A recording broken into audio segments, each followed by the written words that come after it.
markets tend to do the opposite.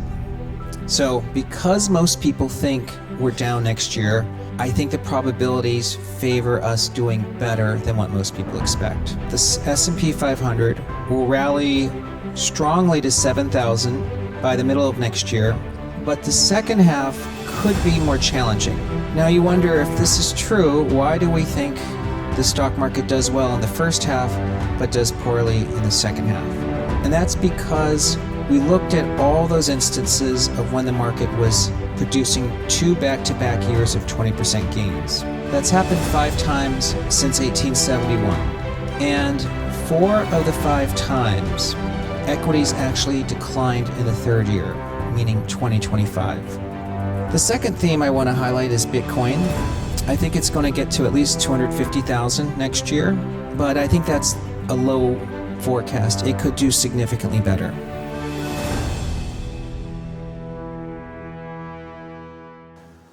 Good afternoon. It's nice to see everybody here. I want to spend the next hour giving you our forecast for the S&P 500 in 2025. What's different about next year is that the stock market is trying to digest 2 20% back-to-back years.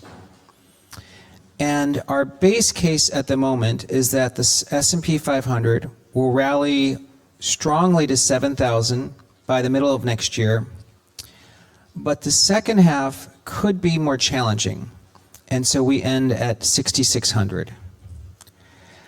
I'm going to explain why this is only a base case, and I think that we can see some reasons why the second half could actually be much stronger.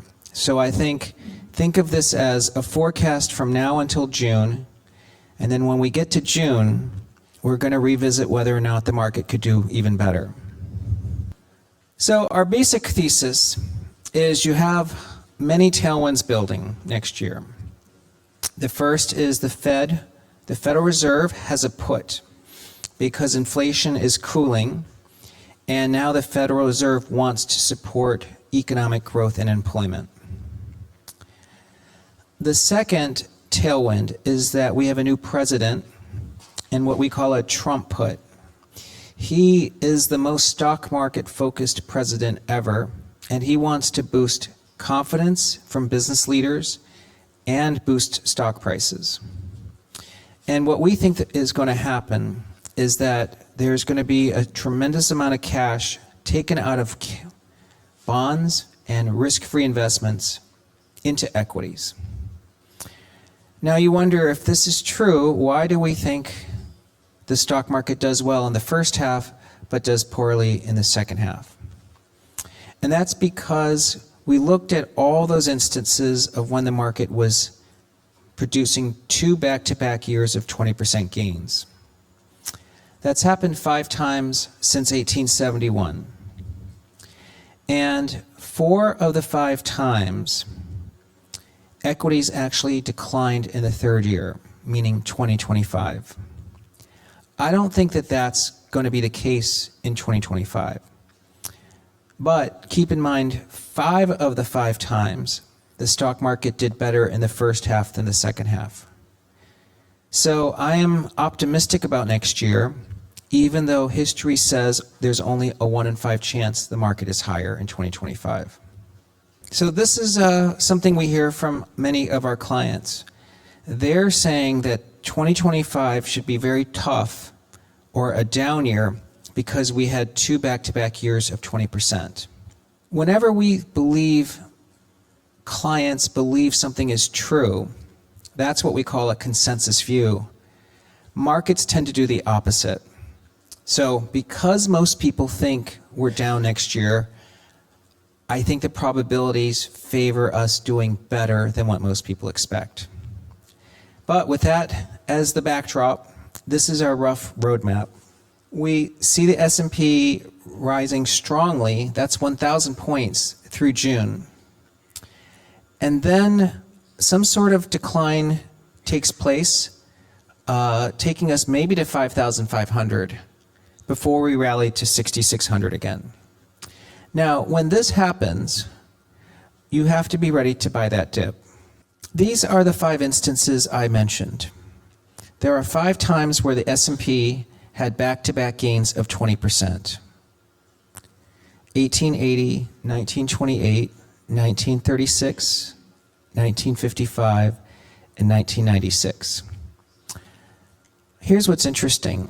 If we look at the 3-year gains that were leading to that 20% back-to-back, the average gain is 75%. From 2021 to 2024, the gain was only 26%. This is why I'm optimistic. We have not overshot compared to previous periods when markets produce these strong gains. And in fact, if you look at this table, there's one instance where the market didn't have strong gains through the 3rd year. You see 1996 when you were up only 59%, and we're up only 26%. Look what happened in the 3rd year. The market was up 31%. So you can see there's actually some really wide outcomes. Down 39% or up 31%. And this is a very messy chart, but I put all this together. This red line represents those 5 years combined, and you can see up 75%. A strong first half, and then a decline in the second half. This blue line represents us today, up only 27%. That's why I think we're eventually going to catch up to this red line. I just don't know if that catch-up happens this year, 2025. And here are all the years that I mentioned, and the blue line compares us to today. But what do I notice? I shaded in red the second half of every year, and you can see that the stock market did better in the first half than the second half. So that's why, for now, I'm going to say in 2025, I'm more confident about the first half. But I'm not necessarily bearish on the second half. I want to see how we do in the first half. Well, not only should what we view as the market forecast matter, I think it's important to think about themes or investment ideas for 2025. And I want to highlight what I think are the most important themes. The first one is that we believe Doge will be very effective. Now, you might not know what Doge is. Doge is an acronym, the Department of Government Efficiency. It's a newly created department whose sole function is to try to find ways for the US government to spend less money. And this is going to be led by Elon Musk, who is very famous, and Vivek Ramaswamy. The second theme I want to highlight is Bitcoin. I think it's going to get to at least 250,000 next year, but I think that's a low forecast. It could do significantly better. The third is what I call animal spirits returns. Now, this may not sound very familiar to you, but it's a very common word that's used in US equities. When people talk about animal spirits, they're referring to a statement made by Milton Friedman, which is that economies boom when companies have animal spirits. What he means by that is when they have confidence. And it's this new administration, the Trump presidency, that is giving companies a lot of confidence. And the fourth thing I want to highlight is that we think a lot of our existing themes that we've highlighted for our clients become even stronger next year. And this leads us to stock picking. Stock picking has done very well the last couple of years, but it's been mainly a result of picking the large Mag 7, NVIDIA, Tesla, Google, Meta, Netflix, etc. We think in 2025, stock picking is going to lead to many other names outperforming. And the opportunity, therefore, is for investors to find some of these names and see some very strong returns. Actually, I'm going to highlight this chart. You might wonder, what could go wrong? And I think that there's a positive wrong and there's a negative wrong. The negative wrong, meaning the risk to the stock market, I think, is actually going to be policy. We asked both our hedge fund clients, which is Fundstrat, and our retail clients, FS Insight, what they saw as the biggest risk to markets in 2025. And as you can see, 57% of hedge funds said it was Trump tariffs or deportations, and 43% of FS Insight. Investors believe the biggest risk to markets comes from the Trump presidency itself. And that's what you should just keep in the back of your mind, that outside of policy from the White House, the other risks are much smaller to markets. You may wonder on valuation, how do we get to 7,000 for the S&P? We believe earnings will reach $300 in 2026. That's 18 months from now. The stock market at the end of next year is going to be priced off of 2026 earnings. And we expect the PE multiple to get to 23 times by the middle of the year, and then get to 22 times by the end of 2025. The current PE is 21 times. So we're expecting the PE to go up by 1 multiple point. All right, so let me tell you about our favorite sectors for next year. Let's start by looking at what we've recommended over time. In 2021, the S&P was up 27%, and we recommended investors buy consumer stocks, energy, and industrials. And by the way, energy outperformed, rose almost 40% that year. In 2022, the market was down 20%, but our top sector pick was energy, and energy was up 59%. So even though the market was down in 2022, we identified the best performing sector at the start of that year. So energy outperformed by almost 80%. In 2023, the S&P was up 24%. But at the time, we had said that technology should lead and that FANG could be up 50%. And as you can see in that year, technology outperformed, was up 57%. This year, the S&P is up 27%. At the start of the year, our number one sector pick was financials. And as you can see, financials outperformed the S&P. In fact, financials are outperforming the NASDAQ this year. In 2025, our top sector picks are financials, again, so that's our number one sector, small caps, and also Bitcoin. So I would say our top calls, and we've had this call for some time, is that you want to overweight financials, small caps, and Bitcoin in 2025. This is very similar to the view from our other research teams. Our technical strategist is Mark Newton, and his favorite sector next year is industrials and tech and financials. And our quantitative strategist sees tech, financials, and utilities. So we are in agreement that financials, tech, and industrial should outperform.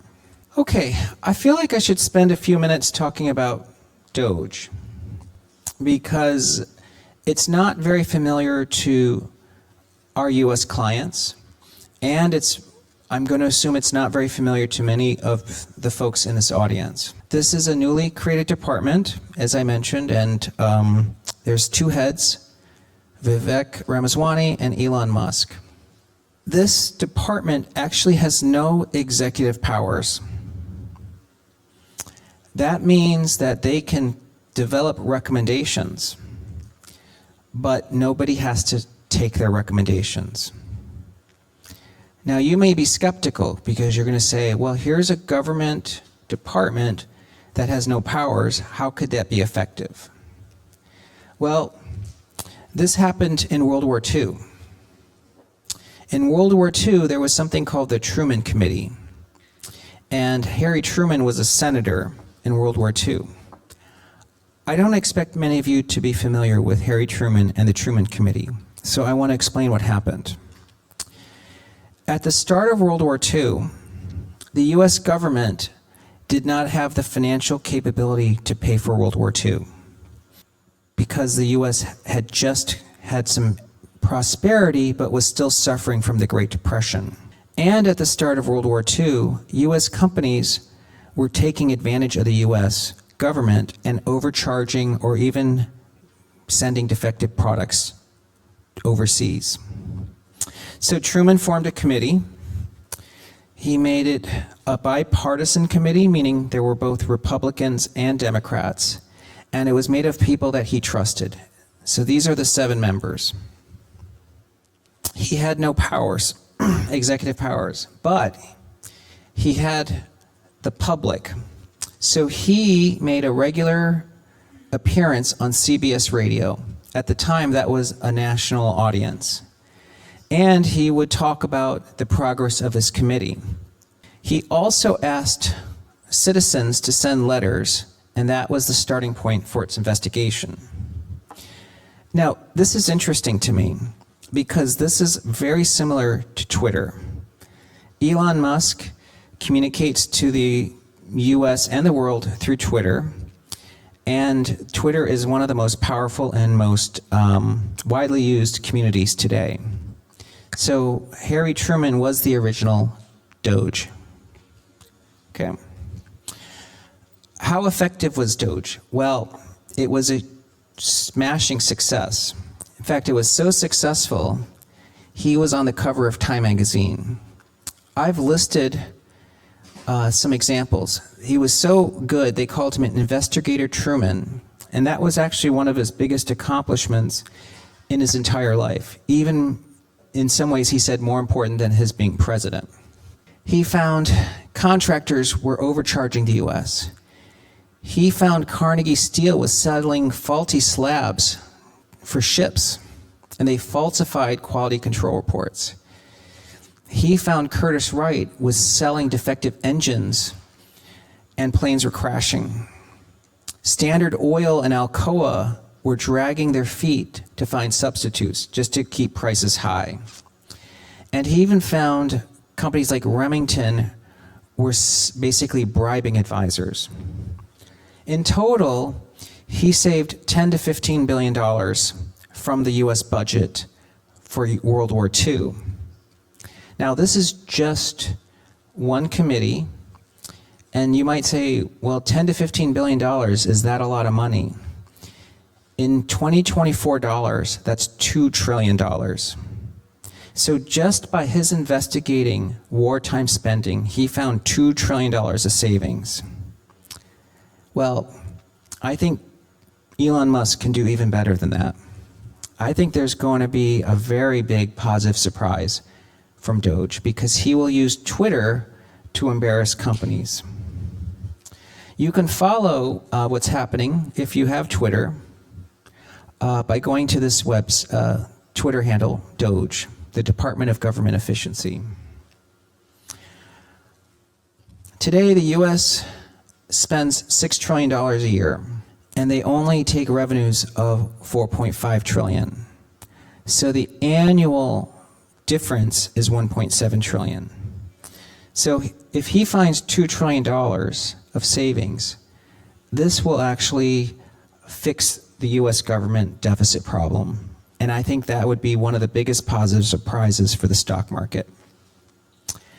Now, many people will tell you this is impossible because that's what our clients tell us. They tell us that, well, there's all this money that the defense industry spends. You can't touch that.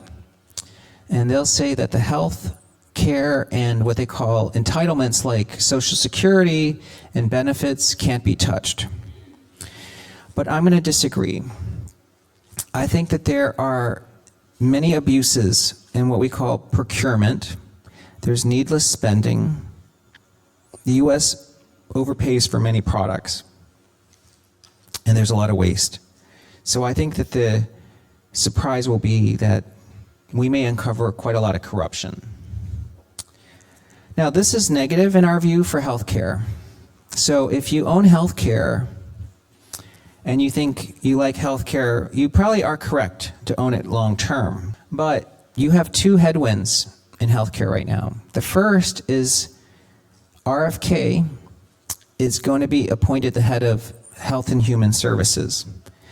He is notoriously anti-healthcare, and I think it's the most important agency putting negative pressure on the industry. And now I think DOGE is going to find a lot of abuses in the healthcare industry. So you have two major government agencies that are going to put pressure on the healthcare industry. I think it would be very tough for healthcare to work. It's also negative for government contractors because defense companies and consulting companies are big recipients of government spending. So I think you should be wary of those industries. But I think it's going to be positive for companies that produce productivity, and the most obvious one to us is Palantir. And I think it's positive for bond markets because if the bond market worries less about government deficits, that means lower interest rates, and lower interest rates is good for equities. Okay, now I want to talk about Bitcoin.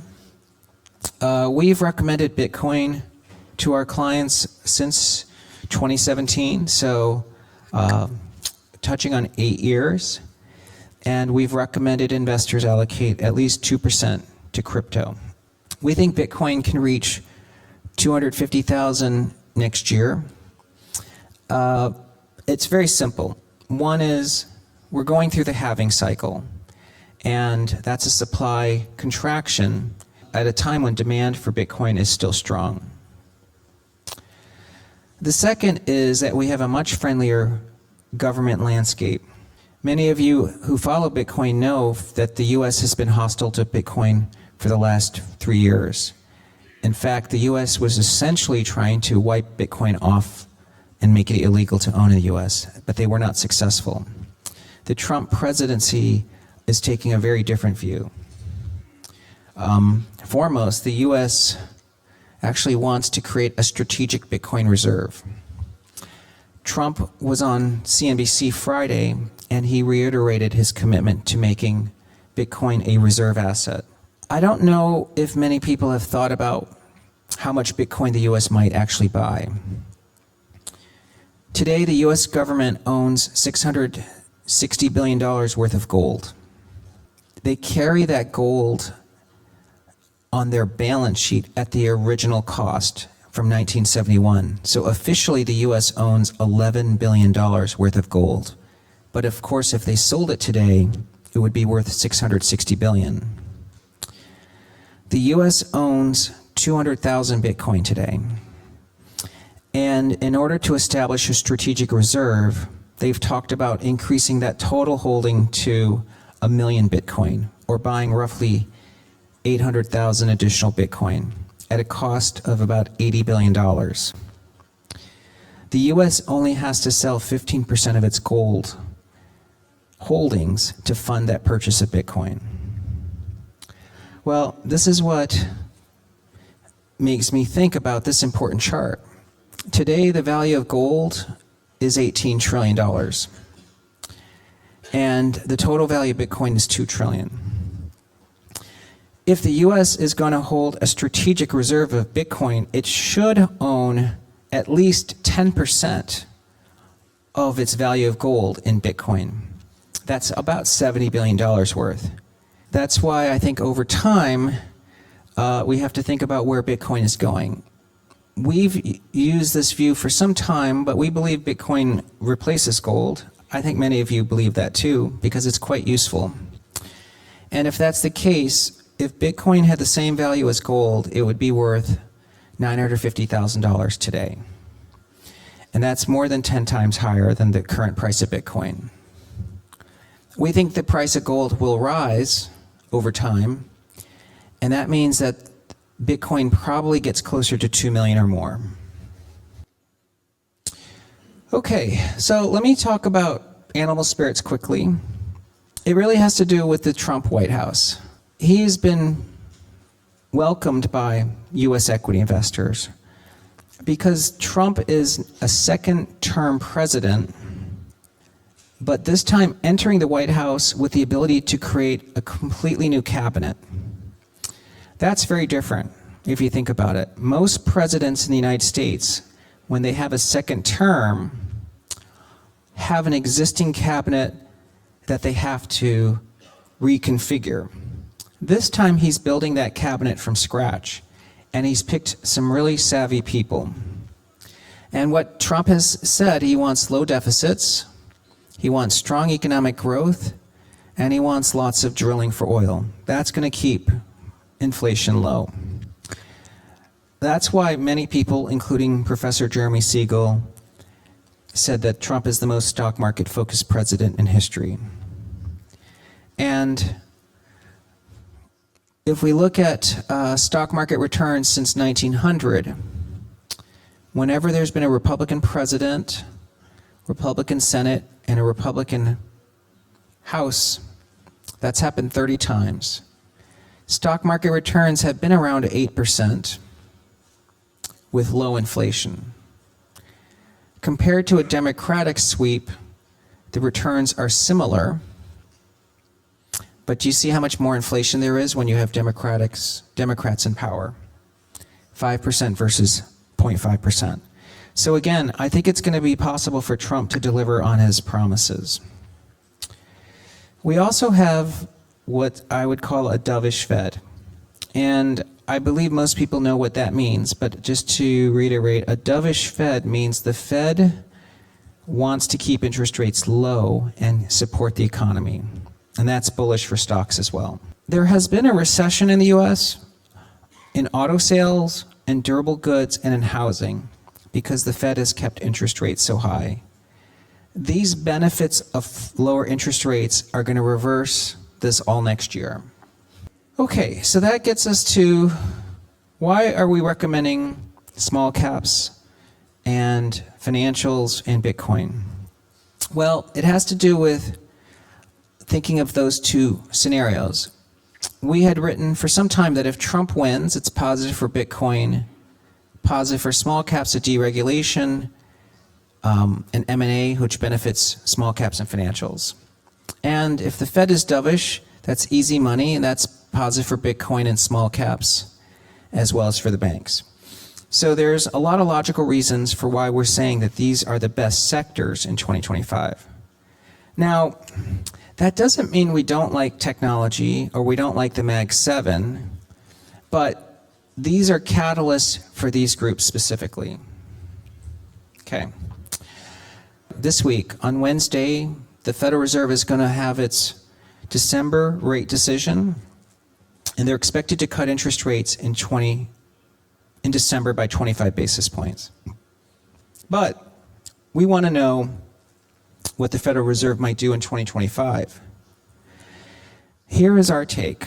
We think it's better if the Federal Reserve does fewer interest rate cuts next year.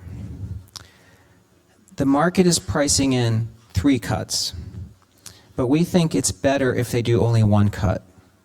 I don't know how many cuts they'll do, but we know the Fed has to get to neutral. Neutral is the interest rate that they believe does not create inflation in the economy.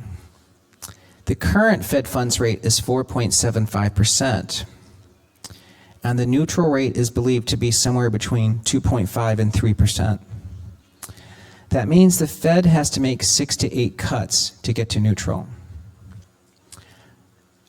This is why I think 1 cut is positive, because if they only do 1 cut next year, they still have to do 5 to 7 cuts to get to neutral.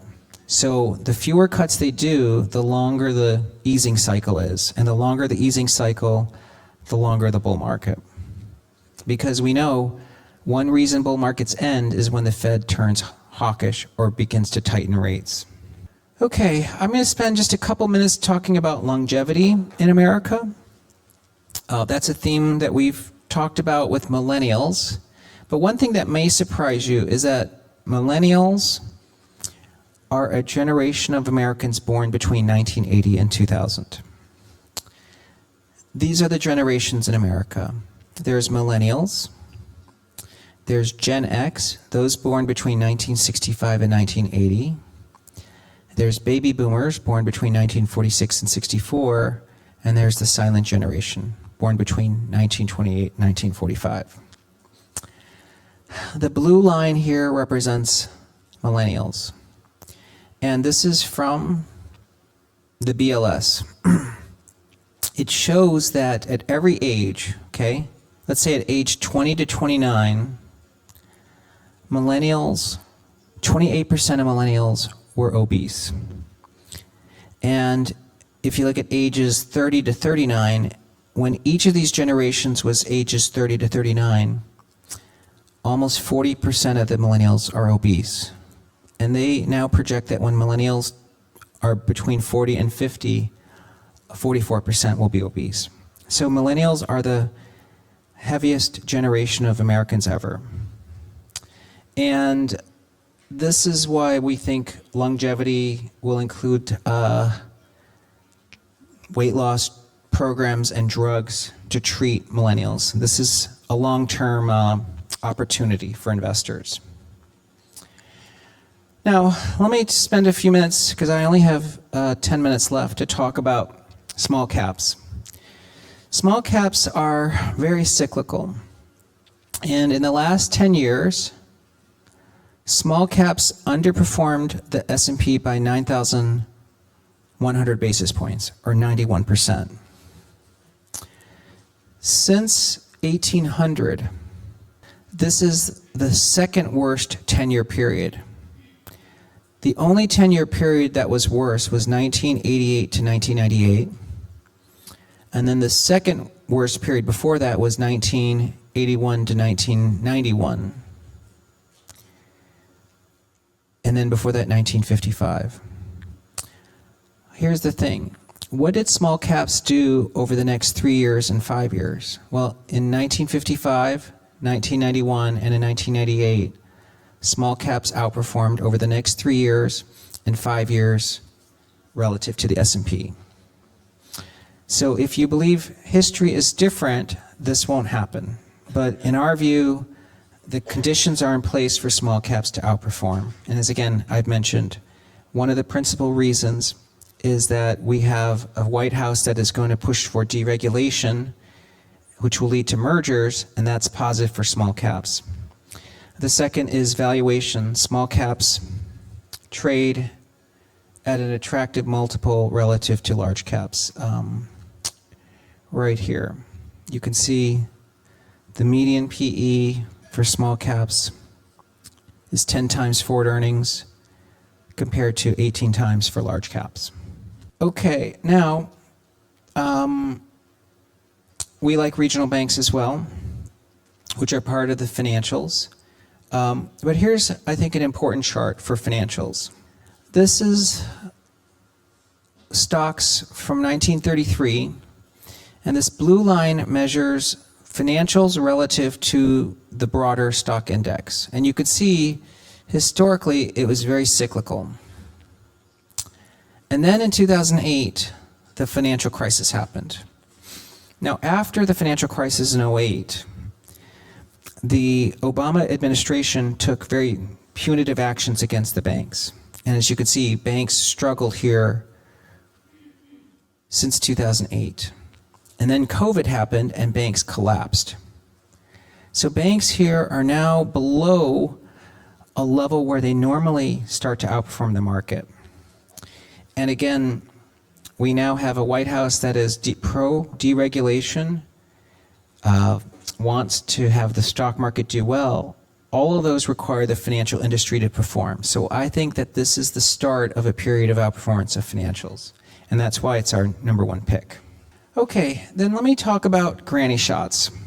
My partner John Bay mentioned granny shots, and you may not be familiar with even what it means to have a granny shot. The granny shot refers to an unconventional way to throw a free throw in basketball. Most people shoot free throws overhanded, like Shaquille O'Neal, but those pro basketball players only score 52% of their free throws doing it overhand. But a more unconventional approach is an underhanded shot called a granny shot, where you throw the ball between your legs, but by that approach, you make 90% of your free throws. So even though it doesn't look sexy, it is actually the better way to shoot a free throw. And that's what we do with our granny shots. We try to find stocks that have a high probability of outperforming. How do we do that? Well, we have all these themes here, things I've talked about: energy and cybersecurity, millennials, the global labor supply shortage, the Fed easing, and we have things like style tilt and seasonality. And then we say, what stocks appear most commonly in these themes? And as you can see, in our small cap granny, the number one stock here is MicroStrategy, because it appears in 4 themes. And also under this, these are the SMID grannies listed by how often they appear in one of these themes. Well, Granny Shots has done very well this year. This is how much better it did to the S&P. So the S&P is up 27% this year. The small cap granny shot is up 51%. But we also have a large cap granny.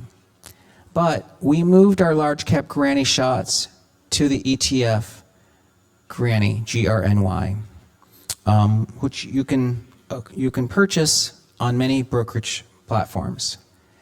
And granny, the large cap granny, has gained 5.5% since we launched it, and that has outperformed the S&P, which has only gained 2.88%. So its outperformance is 262 basis points. That is the end of my presentation.